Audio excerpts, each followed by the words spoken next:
Well, this is my second opportunity to talk with Karen Connelly in about 6 months, and in between times, you've won a Governor General's Award. Congratulations. Thank you very much.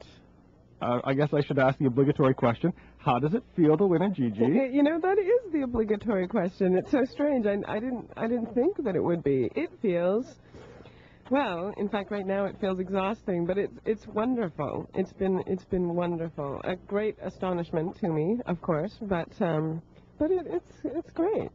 Well, I'll immediately flip over to the dark side of things. You get that Orson Welles feeling, and you know, trying to top Citizen Kane for the rest of your life now.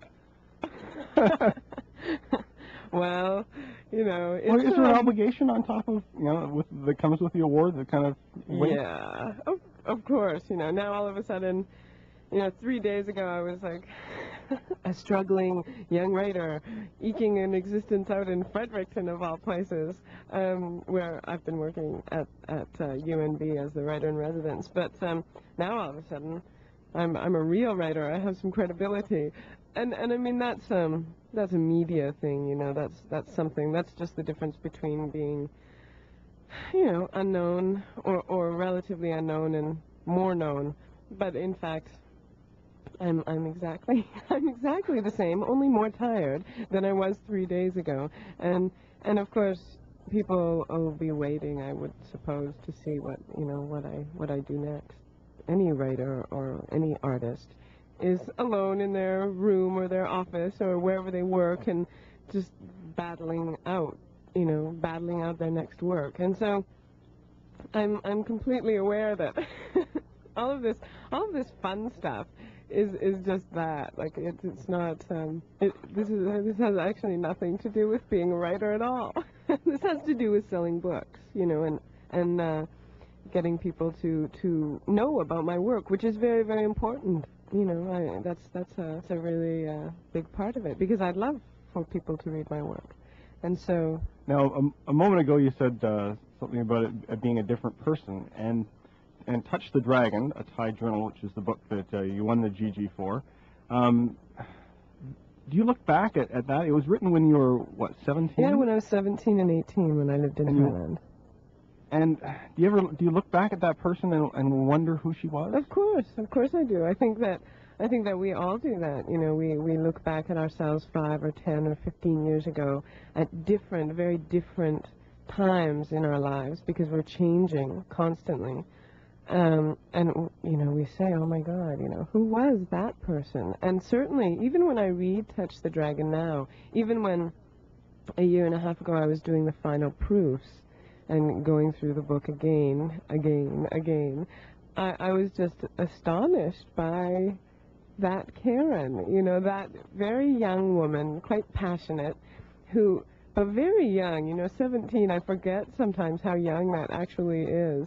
I only remember when I go to high schools and talk and read to the people there, that 17 is just, you know, it really is young. And and I read the book and I just think, my God, what was she doing? Like, you know, I sometimes am astonished at my own, or what I was then, my own, I don't know, bravado or stupidity. Definitely that. What was the sort of the high point of the Thai journey, looking back now? Oh boy, I don't know.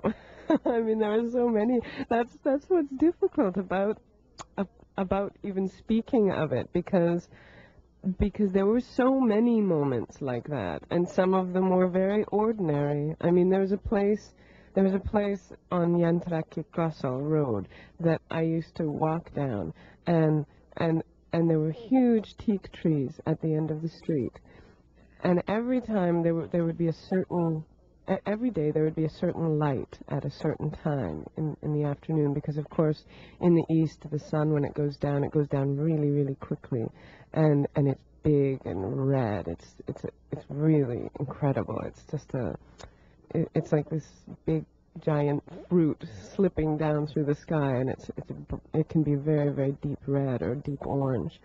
And the way that the light used to slant and slide through those leaves, and the way that the leaves were illuminated to me, it was it was so beautiful. It was just such a, the color was completely, well, it's indescribable. And that's what, I mean, that's why Touch the Dragon in some ways for me is a funny book, because of course I think to truly describe those things and their beauty is impossible. The writer always fails.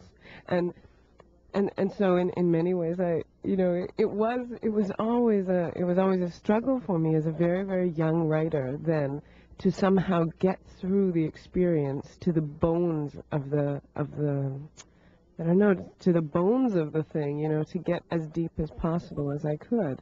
I've just finished describing leaves to you, and I could have described something much more exotic, like elephants in the marketplace, or, the people that I would see and have just hilarious and wonderful conversations with. But I think that's what is so special about living in a foreign country and being receiving that gift of the people there when they accept you. Because then, I don't know, even very ordinary situations become quite extraordinary. I mean, we have those in our own lives daily, I think, or we should try to anyway.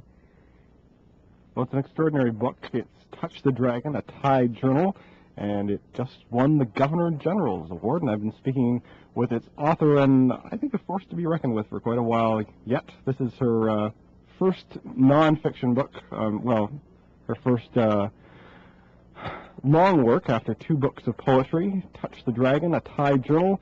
I've been speaking with its author, Karen Connelly. Thank you, Karen. Thank you.